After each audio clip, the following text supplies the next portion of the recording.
How we doing, ladies and gentlemen? My name is Wolf, and welcome back to episode 18, I believe, of the Ultimate Survival Guide. Now, in this one, I think we're probably just going to be pushing through Act 4. Last episode, we did get my Ascendancy, to which, where did we go? We got Unflinching, which is a very, very good pickup, which is wonderful. The next point is probably going to go Unyielding, I think. Either Unyielding or Unbreakable. These are like the two main points that I like to go for personally, at least when I start off. But as a Juggernaut, this is definitely like the go-to, unless you're playing Righteous Fire or any sort of like degen build. Then going Unbreakable is kind of the better start. But yeah, so we grabbed this in the previous episode. I'm sure you guys saw that. And other than that, we really don't have anything that major in front of us just yet. Other than just kind of grinding through and leveling up a little bit. So let's pop into the Crystal Veins right now, and we can go straight forward into Belly of the Beast, I think, if I remember correctly. I don't know, I've only played this game for like 1,000 hours. Who knows? Alright, in we go. And we're going to be getting what? Malachi, and then going to Act 5, which will give me a unique gem. So I get to decide what I kind of want to play. I think I may still stick with Sunder, but we get access to like a bunch of unique gems, which is pretty cool. That'll be coming up quite soon, and that's actually you can plan certain builds around that if you're playing in solo self-found, like I am. There's very specific unique jewels that you can farm like in-game, and it gives you a pretty decent choice of a lot of gems. So you can kind of pick a build early on and have some security, if you know what I mean. Like being able to guarantee that you'll get one of these items will make playing a certain build very, very easy.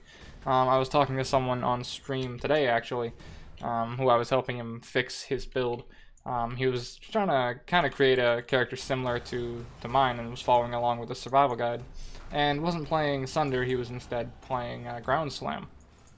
And as a result, what you can do is in Act 5, after you kill Kitava, you get access to a guaranteed Ground Slam jewel, which gives you area of effect and that sort of stuff. And it's probably going to be the one I'll be taking on this too. I don't think it has any effect on Vol Ground Slam, but when I do get there, I'll be able to kind of show you why it's so powerful. But essentially, it gives you like extra area on your Ground Slam, and you can have 2 of them, which is spectacular, right? Extra area, that sort of stuff. And you can choose from quite a few of those. So it makes doing certain starter builds very, very easy. It depends on like the class, because each class gets the same gems, but each class specializes in most of the skills they get given for the jewels and stuff. So like in our case, for Marauder, we get a Ground Slam 1, Molten Strike, and Cleave, I think, which are like the 3 main skills you get at the start of the game. And you get jewels for most of those. So if you're playing any of those sorts of skills early on, then you can get a nice kind of damage and utility boost, depending on which one you go for. And, I mean, unique jewels are just they're kind of cool in general. You know, trying to figure out how jewel slots work and all that sort of stuff is an ongoing struggle. But still. I mean, I've tried to make characters that have, that mess around with like a bunch of jewel slots, and they seem to get good value. And then I make characters and I just forget to pick them up for whatever reason. They don't resonate as very valuable to my brain for some reason, even though I can get more value out of a single jewel slot than sometimes out of 4 travel nodes plus the main node itself. It's definitely a weird one. That's for sure. Alright, into the next zone as I'm filling air, I guess. But yeah, so that'll be interesting, coupled with the whole Act 5 resistances that we're going to be losing, which is kind of annoying. But that's how the game is. Let's level those and keep rolling on. Sadly, once we kill Kitava, we are going to lose 30% all resistance, which is pretty fucking brutal. But we don't have to deal with that just yet, because, you know, obviously we're not there yet. However, this is where we can start kind of planning ahead, at least kind of planning ahead. Now, I am overcapped quite a bit, because endurance charges give me resistances, right? So because of this, I can use my endurance charges to kind of softly overcap myself, which is very, very useful later on, and not like as important and as pressing while leveling. However, there will be a few hiccups in this sort of situation that I do kind of want to warn you about. The biggest thing is that having low resistances kills you very, very quickly. Now, I've gone over the whole resistance thing and that sort of stuff beforehand, but essentially what you can do is you can use endurance charges, in my case, to kind of soft cap myself. So before I get into this, I have like 8 seconds. I don't know. Alright, we'll deal with piety while I talk about this. So essentially, you'll see that my endurance charges put me over my resistances cap, which is a nice way to make it so when I go and do Katava, I don't go into the next act completely undercapped. Yeah, we will have a little bit of a struggle in Act 6, which is why Act 6 is very, very lethal, because it does a mix of cold and fire damage at the same time, after just previously reducing your resistances. So you see why Act 6 is a little bit brutal. It also has some of my more hated areas in the game, but that's a different story. We'll get there when we get there. And she's rather easy, no real issue. You can avoid the beam, you can kite around it, or you can just kind of tank through it. In my case, it wasn't really an issue, because the character is very, very tanky and very durable. Where's this next point going?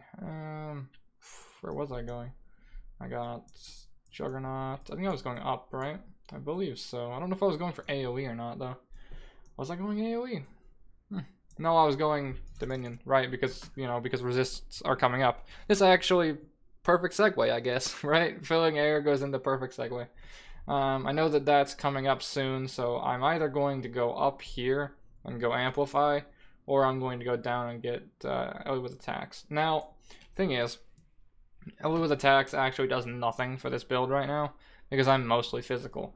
I could go and convert my physical damage to fire damage eventually, but the problem is to do that for a spell like Sunder, at the moment technically isn't possible. I would have had to go Chieftain to make it possible, which is kind of annoying, because Chieftain has access to a node, here I can use Path of Building to show you, has access to a node that allows me to have 50% fire conversion. Now, in our case, we can't get access to that, so we kind of get fucked.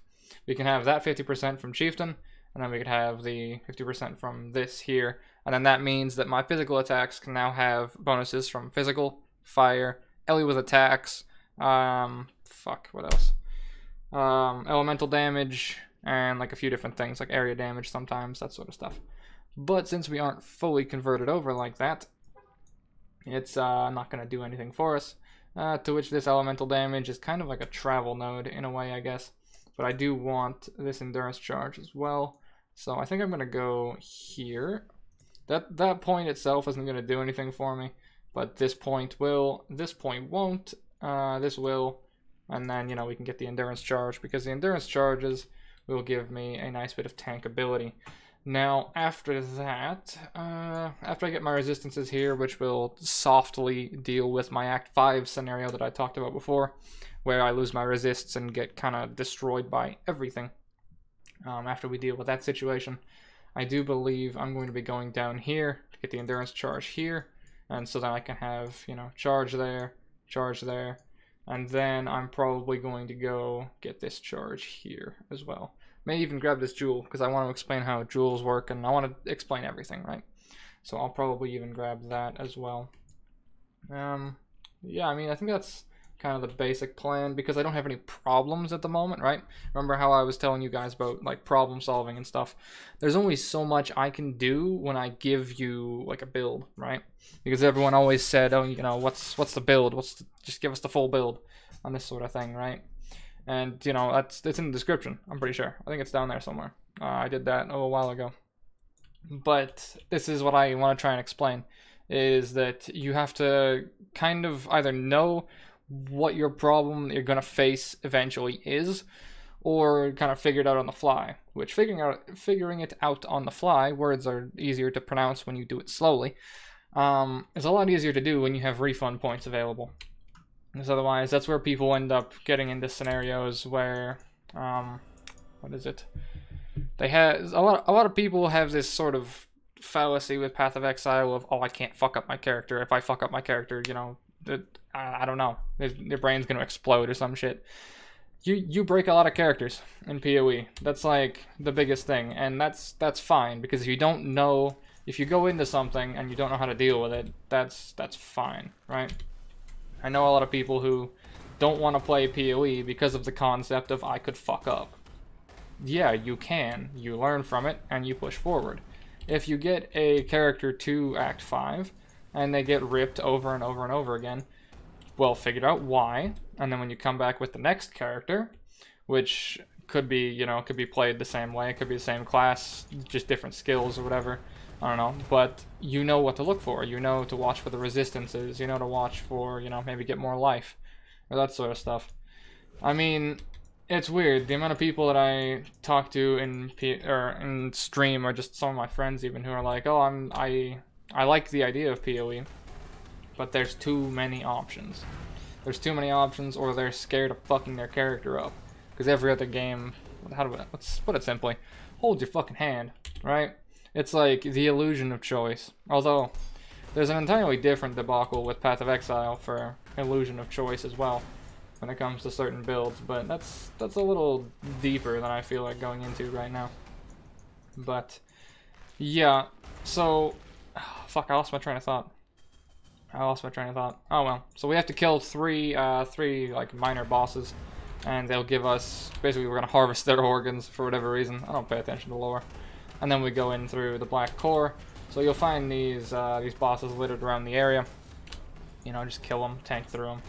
In our situation, we don't really have anything, or we don't have any need to deal with mechanics.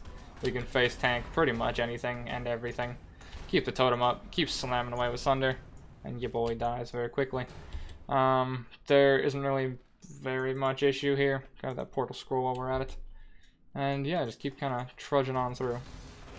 But yeah, like, as I was saying, kind of, I need to remember what I was saying. But I know a lot of people are worried about, like, playing Path of Exile, and they're so scared about breaking a fucking character. I've done it before. It's fine. I mean, you lose, what, 4 hours of time? Which is perfectly fine. At least to this point, even. If you're going at a relatively decent speed, you lose a few hours, whatever, but the amount of information you gain just from playing that character alone, or from actually learning, and like actually playing for the first time, there's a lot that you learn and figure out in PoE. So if you brick a character, don't, like, it's not the end of the world, shit happens, just make a new one and come back better or stronger, you know? But there's so many people who think that bricking a character is the worst thing possible.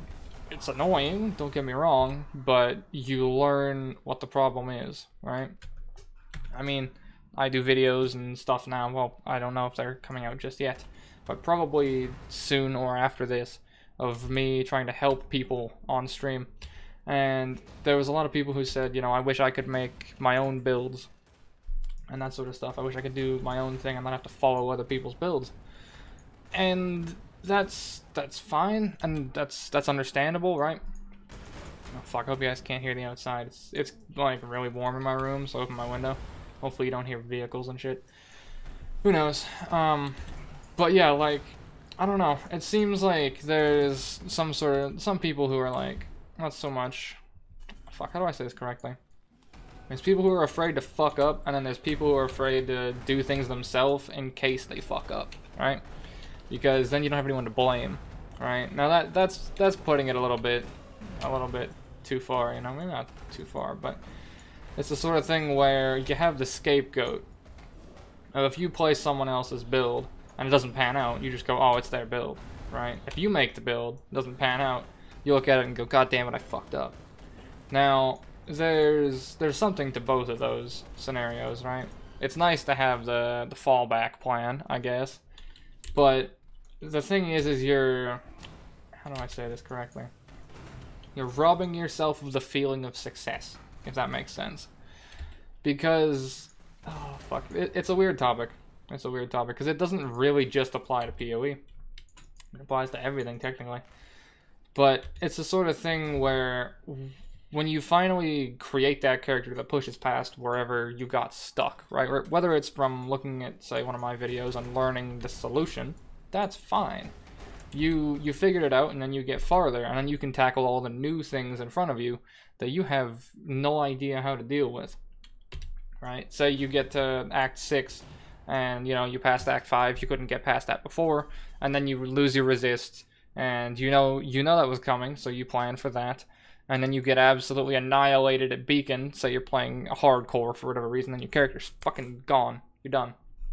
And now you know to build tankier because the Beacon totems will annihilate you if you don't. What else is there in Act 6? Or you panic on Brine King, because that's what the fight's built to make you do. You'll see that when I get there. I'll show you how to do that fight as well. But those sort of situations, you can come back in more powerful, right? Or more powerful, not so much in character, but in knowledge, right? That's what I like doing anyways.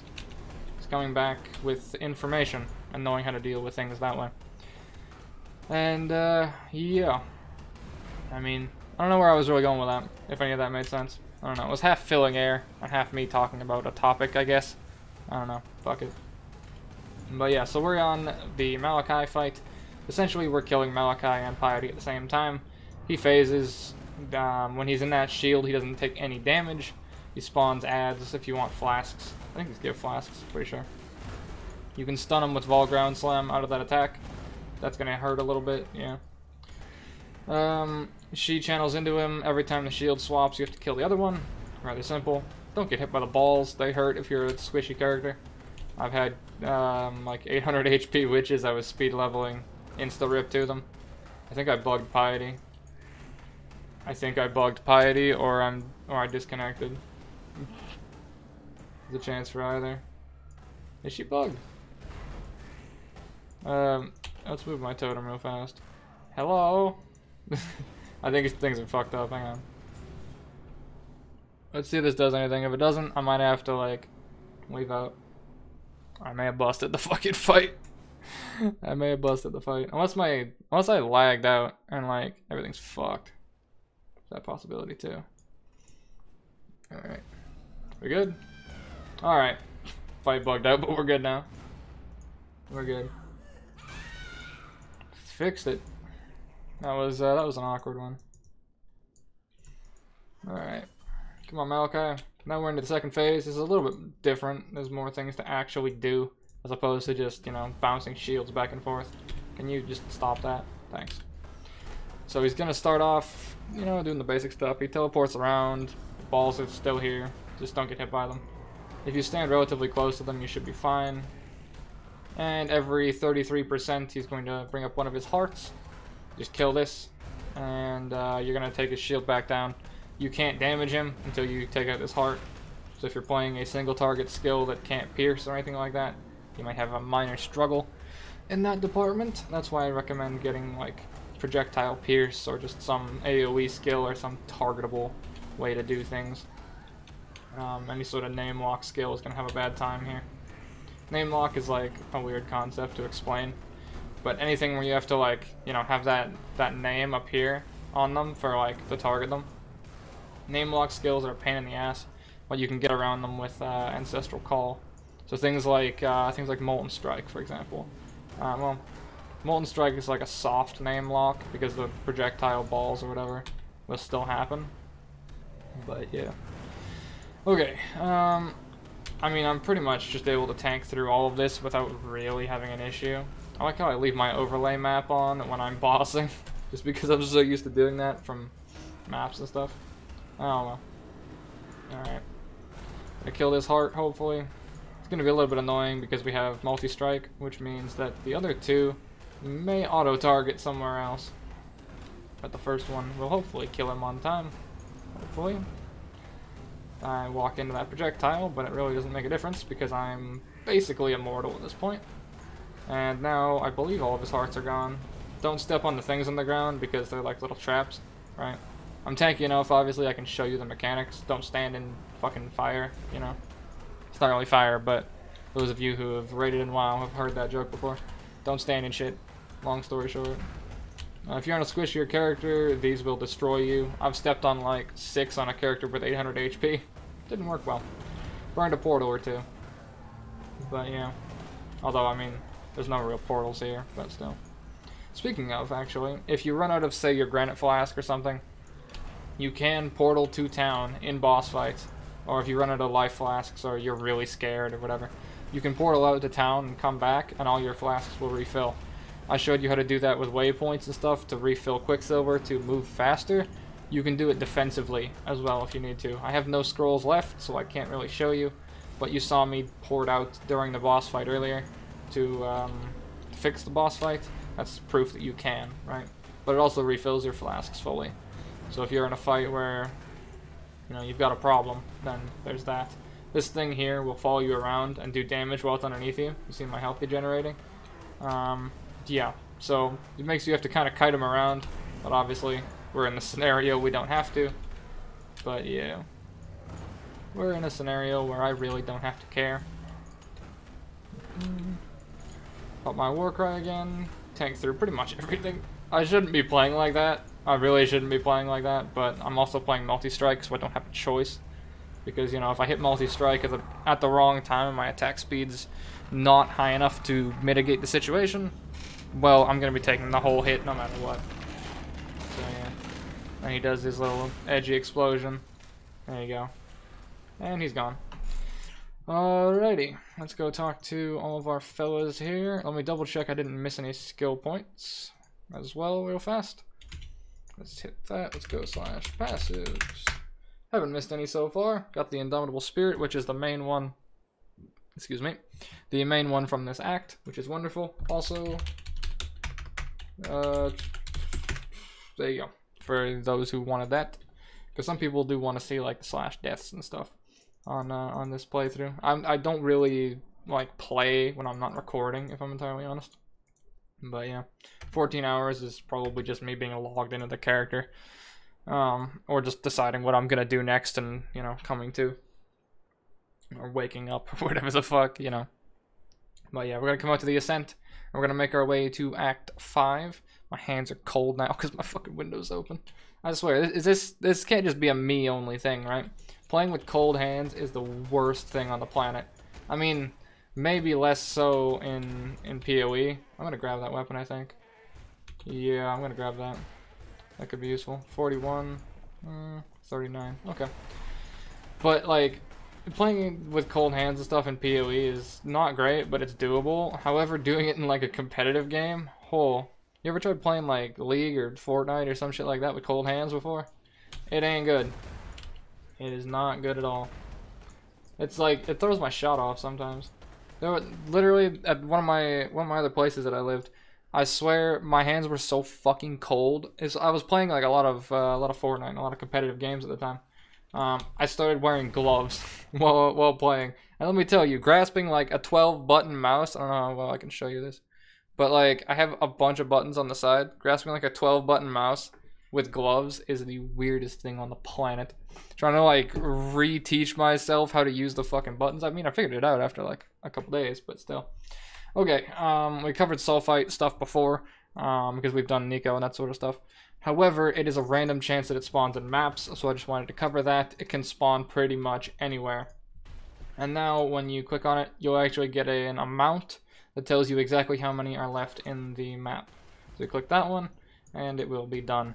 Now, the amount of sulfite we got was very, very low. It will increase depending on the difficulty. Not so much. How do I say this correctly? The difficulty of the area you're in. So, you know, if we're in Act 4, it's going to be low. If we're in Act 10, it's going to be higher. If we're in maps, doing Tier 1 maps will yield you very, very low sulfite. Doing Tier 16 maps will give you a lot of sulfite. One other thing is that, this will be for those of you who are at Endgame already, if you want to get more sulfite from Nico and stuff, map quantity will also affect the amount of sulfite you get. Now that won't make sense to most of you who aren't at maps yet, but that's a little tidbit that I'll, when I start getting into like mapping and doing that sort of stuff, that you can kind of take away from that sort of thing. One other thing actually, since I'm near rounding this episode off, I think, I want to get us to Act 5 Town. and then I'll probably call it there for this one. I want to kind of get an explanation, or not so much an explanation, but get a bit of a thought process of where you guys want me to get to with this build, because I highly doubt that I can take this character to, like, fucking, I'm not going to get it the Shaper. I haven't done Shaper myself, let alone anywhere else. Crafting recipe, hold on. But, like, what sort of map tier do you guys want me to get to? Do you want me to get into reds? Do you want me to, like, take it to, like, mid-yellows, that sort of stuff? You want me to decide. Because I can do a lot of different things, but it all depends on how much time I invest into said character. If you guys want me to get it to red maps and that sort of stuff, I most definitely can. I'm pretty sure I can. However, I won't be doing it in solo self-found. I'll migrate the character into Betrayal, or into, like, the normal standard league. I think it's just going to be standard, because, yeah, we're solo self-found standard. So, I'll put the character in standard league, and then I can do that to show you guys how to buy gear, how to look for upgrades and that sort of stuff. So I mean, I may have just answered my question, if I'm entirely honest. If you guys want me to go to like reds and stuff, I highly doubt I can kill Shaper. I mean, I may try at some point. Who knows? Maybe if I become desperate for content at some point, who fucking knows? But yeah, I think I can probably get the character to roughly about T10, because if I'm gonna buy stuff, very doable, very achievable. But yeah, I'll do the first like 5-6 tiers. Solo self-found, I think, I don't know, we'll see. Also have to decide if I want to farm a tabula on this character. Essentially, I believe I've talked about tabula rasa before. It's a unique chess piece that gives you 6 links, right? However, it comes with no other like added stats to it, so it's just 6 white sockets, as opposed to like a normal chess piece that has armor bonuses, life bonuses, all this sort of stuff. But you have to farm it for quite a while. And my first tabula in the current league that I'm playing in, let's just say it took me 12 hours to farm. That's about the same amount of time it takes to farm a 27 div card set sword as a raw drop, which is considered a very, very good sword. But farming Onigoroshi takes a lot more effort and is a lot more of a pain in the ass. Essentially, you can't use the same character for it. This is some of the like deeper farming mechanics and stuff in PoE. And I was playing on a rather slow character. I think I could probably speed this one up quite a bit. Take multi-strike off and, you know, go for like single hits. Single hits, 2 packs, explodes the whole thing. Might be able to get some decent speed somewhere. And let me tell you what, if I'm farming a tabula in this character, I'm not doing it with no MTX on. I don't want to look at, you know, multicolored Outlands leveling man for that long. Corrupted blood? Oh no. Oh, there's one more thing I get to show you guys soon. I don't know if it's in here. But I'm looking forward to showing you fellas proxy shield. That'll be fun. Because I think Sunder's a projectile, right? Which means Sunder's gonna get proxy shielded. Oh god, I don't want to deal with that. That's gonna be annoying. I may switch to Earthquake just for this act. Maybe. We'll see. Act 5 is relatively quick, but for those of you from stream watching this, you know what's coming up next episode. You know what's coming up. And I'm fucking scared. I am mildly scared. But yeah. He's coming. He's coming. It'll be fun. I don't know how long it's gonna take. Hopefully not as long as it has before. But yeah. That's a little in-joke for those of you from stream. But after we kill Overseer Crow right here, hopefully rather quickly, we're going to be able to go into the Act 5 town and yeah, claim our rewards, and I'm probably going to cut this episode right here as we make it into town, because that's going to round us out to pretty much the 30-minute mark, which is perfect for episode, what, 18? I believe it is. 17, 18. 17 was the Ascendancy one. Well, yeah, episode 18, done and dusted. Thank you very much for joining me, and I shall be back in the next episode to cover some Act 5 shenanigans. Take care, gentlemen.